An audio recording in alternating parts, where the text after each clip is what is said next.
Special menu आहे शेवयांची खीर।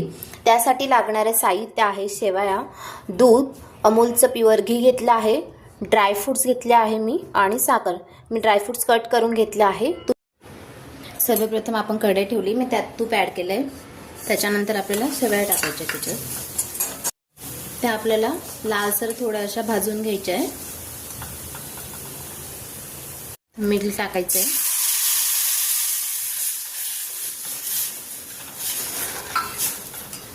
मी थोड्या लालसर भाजल्या आहे, तुम्ही तुमच्या आवडीनुसार भाजू शकता। नंतर आपल्याला ॲड करायचं आहे साखर, तुम्ही तुमच्या आवडीनुसार टाकू शकता। तुम्ही बघू शकता छान अशी उकळ आली आहे त्याला। तुम्ही बघू शकता छान प्रकारे अशी आपली शेवयांची खीर तयार आहे। तुम्ही बघू शकता किती छान प्रकारे अशी आपली खीर तयार झाली आहे। तुम्ही ही रेसिपी एकदा ट्राय करा, खूप छान आणि अप्रतिम खीर तयार होते। माझा व्हिडिओ आवडल्यास लाईक करा, शेअर करा आणि सबस्क्राईब